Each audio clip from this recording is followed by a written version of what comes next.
Mattwo story writer here, a bit of a foreword before the review. This is not my usual style of review, because I decided to do a collaboration with another member of the Rift Cafe Skype group, so this review might be a bit more alienating than usual, like some of my other single episode reviews. I've been planning on revising this format, but this is sort of a special occasion, so if you haven't seen Season 3's finale onwards, there is a tiniest bit of a status quo changing spoiler here. Also, this is a recent episode, so you should expect spoilers anyway. And this episode is a follow-up to the episode Dragon Quest, so be sure you've seen that one first too. Incoming transmission from Prince Thunderflare. Huh? Who? Put on holo screen. Dr. Wolf, I really need to... Wrong number again? How does no pony know how to reach him? It's just impossible to get a hold of. Wait, have we met? No, but I think I've seen your door into Rift. I'm Mattwo. Oh, well, I'm Prince Thunderflare. And since I'm here and you've already posted this on the internet, would you like to do a collaboration? Sure, but let's meet up first. To the Rift.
So, let's start at the beginning. As if there's any better place to start. So Rarity is in a cave gathering gems with Spike helping her out when Spike suddenly starts glowing and his scales start itching and burning. Oh, I have a lotion for that. Which I'm holding for a friend. Rarity brings Spike to Twilight, but neither she nor the royal sister seem to know what's going on, reminding old viewers and telling new ones that they know very little about dragon culture. However, Luna actually does seem to know what's going on. Apparently it's a magical paging system as Spike is being summoned by the Dragon Lord. Well, that's just for dramatic convenience. It's not all that unreasonable to assume that Luna has met a dragon or two in her past. And of course, Twilight and Rarity offer to go with Spike for moral support. The other two princesses can't because, I really don't know. It would have made perfect sense for at least one of them to come along, and that would have come in handy if the Dragon Lord spotted them. But the two-player mode of Portal 2 isn't going to play itself. Of course, them offering to go is not met without accidental generalization of dragons. But the Dragonlands are full of dragons! And they're ghastly creatures! Oh, not you, of course, Spikey Wikey. And Celestia reminds them to be discreet, which is something that Rarity is all too happy to oblige, as she has a fascination with designing cover. Unfortunately for her, the cover they do wind up using doesn't suit her taste properly. Well, it may be practical, but this disguise isn't flattering in the slightest. Well, Garble already knew about the fake dragon costume, so it really wouldn't have worked anyway. No, he probably would have mistaken them for Crackle. I'm not so sure, but anyway, they arrive where the Dragon Lord is supposed to be, and a bunch of dragons scatter as the Dragon Lord himself shows up.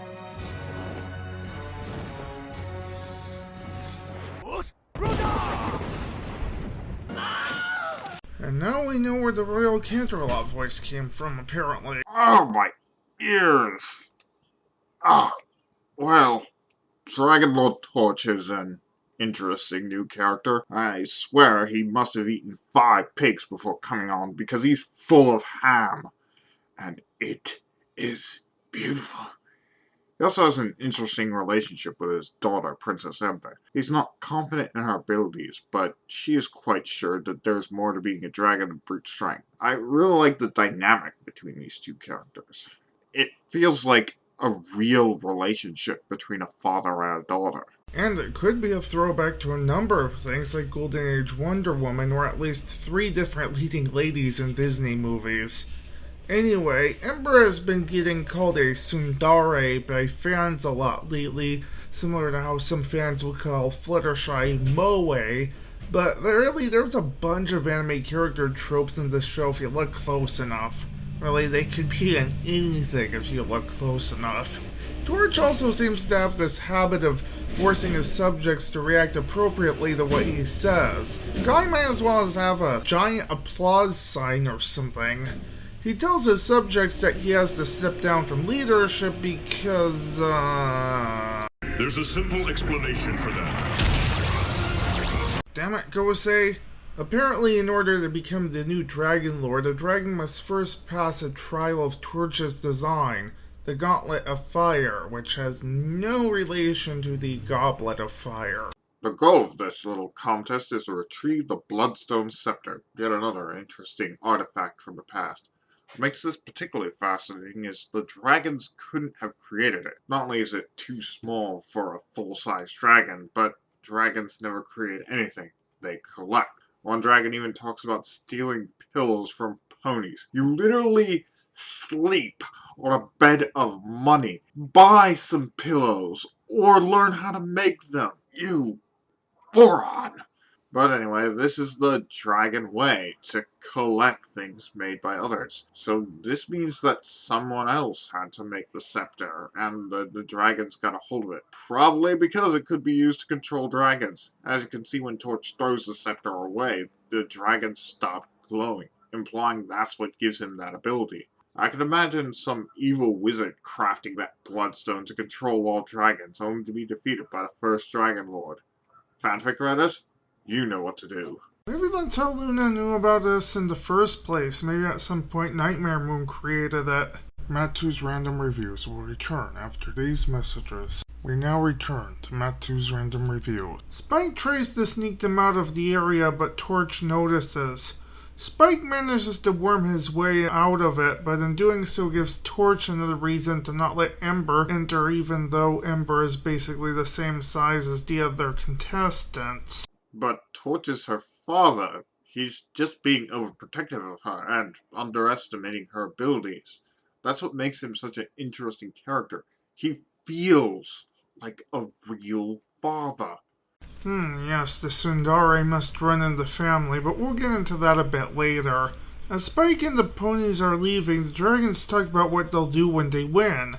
Some of them have pretty low aspirations. When I become Dragon Lord, I will make burps an official greeting. Ha! You? Please. When I win, I will pillage Equestria for all their pillows. Why should these ponies be comfortable while we sleep on rocks? Garble, on the other hand, seems to be bitter and wants revenge. That's nothing. When I'm in charge, the first thing I'll do is get revenge on those puny ponies. They'll regret they ever crossed Garble. We'll take whatever we want from Equestria and burn the rest. Yeah, burn the ponies. What have they ever done for her? Oh, right. Which he can't get on his own terms because diplomacy, maybe? Didn't stop him before. There's a simple... No, I just used that clip. Jeez. Spike decides that it's probably for the best if he entered the competition in spite of his shortcomings and lack of wings to prevent a dragon like Garble from winning. However, if he were to win, he would drastically alter the status quo by staying there, and considering how they handled Alicorn Twilight, that definitely isn't happening. Yeah, then the Crystal Ponies would have to call him Dragon Lord Spike the Brave and Glorious. Isn't that title long enough already? Of course, Rarity and Twilight stay to cheer him on regardless, and let the games begin. Spike gets knocked into the water right off the bat, but seeing as he can't fly, this wound up working to his favor as he can just swim across. A bunch of eel-like creatures shoot up jets of water into the air, and Garble winds up slamming into an armored dragon, who is totally not Ember, into the water. What are you talking about? That's not Ember. Ember is blue. That dragon is clearly golden green. Seems completely legitimate to me. Spike saves not Ember from drowning due to the heavy armor and drags him to the shore, only to discover, shock of all shocks, it's Ember in armor and pain. Say what? Rarity accidentally blows her cover, but Ember seemed more focused on winning the care, making it perfectly clear that she doesn't care what her dad said and about her not entering. And now we'll take part in this episode's preferred pastime, beating the stupid out of Garble. If you always wanted to see Garble get kicked around every which way, boy are you watching the right episode. Of course, Spike helps him out because he's best dragon. Not that there's much competition for that title. Well, there is one dragon who the fandom seems to prefer lately now, isn't there? Anyway, after Spike saves his ungrateful hide, Garble starts smelling Rarity and Twilight, but Ember surprisingly covers for them. He surprisingly starts seeing through their disguise, however, but then Spike covers for her. So, after that moment of bonding, Goku and Vegeta decide to work together. They do rather well together while Garble continues to get knocked around like a ragdoll, following the overall theme of the show that working together allows you to accomplish things that you can't not do by yourself. Also, Crackle is there, somehow. They finally make it to the final stretch and... Oh, you made it! Oh, we were so worried. About us? Bah, that tunnel was cake! Wait, how did you two get through? Magic. Your Highness, please stop pointing out the plot holes in the show. That's our job. There's actually a nice little narrative reason for this I'll get into a little later. Anyway, Rarity almost falls off a cliff, but Spike saves her. Ember seems impressed by this, but then goes back from Dairy to Soon Soon again as she takes off on her own. This greatly disappoints Spike. After all, she was the first dragon he met that didn't immediately try to beat up or eat him. He had hopes for connecting with one of his own kind. This episode is building quite nicely around the loose ends Dragon Quest left behind. Spike manages to get lost without Ember, but realizes that all but one of the caverns look the same, making him the first one to find the scepter, followed surprisingly by Garble, who managed to find it somehow, though I imagine he just followed Spike. Garble tried to toss Spike into a pit of, well, spikes, but was saved by Ember, who apologizes. I thought it was every dragon for themselves! Why did you save me? That's what friends do. And I am. I mean, we are. I never should have left you back there. Please don't make me talk about my feelings. You just did.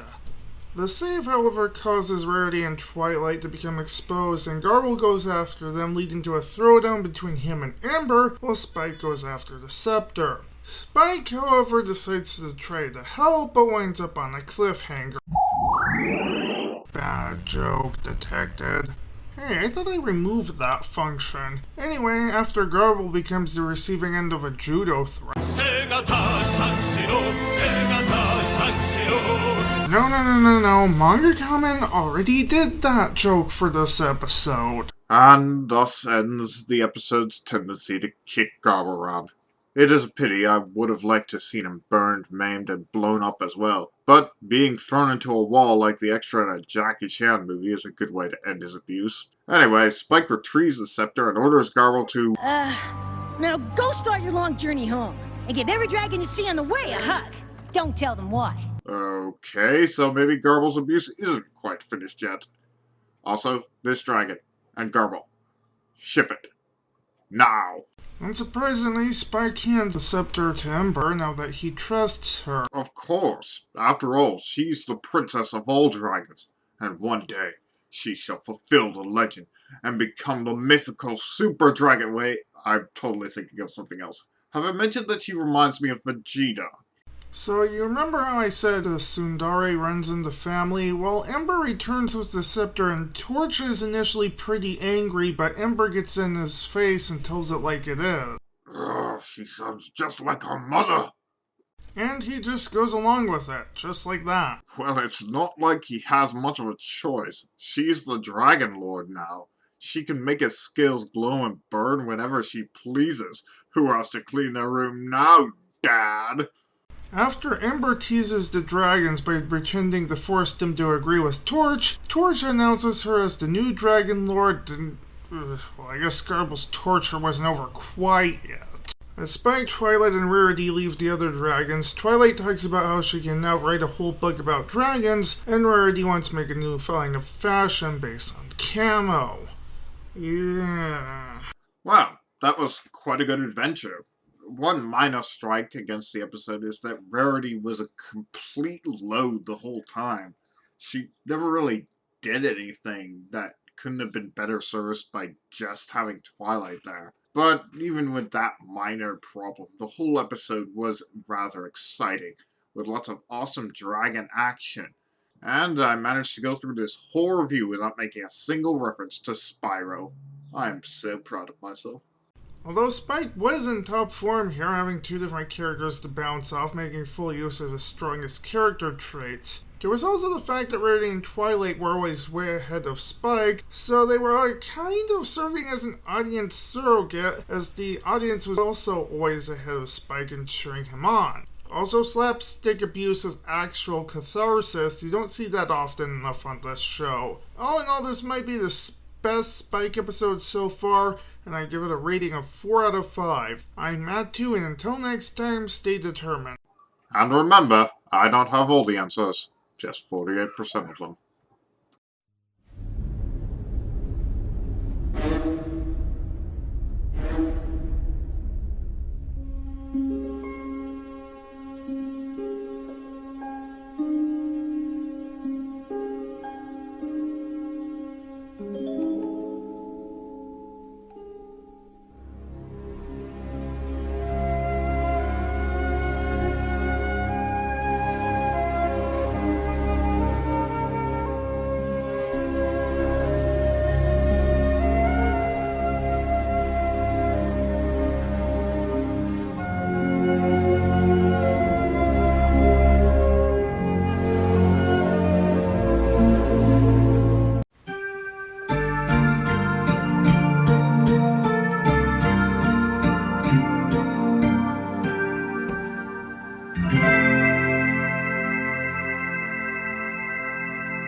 Hey everyone, unfortunately YouTube kind of screwed me over with its logarithms because I haven't been getting any views when I quit, so yeah, I'm gonna have to beg for you guys like, comment, and subscribe at the end cards that I'm now doing because I need to rebuild my audience. I really don't want to do this, but it would be very helpful if you could just do those things to help me rebuild my capacity to actually build an audience and get back into the YouTube logarithms.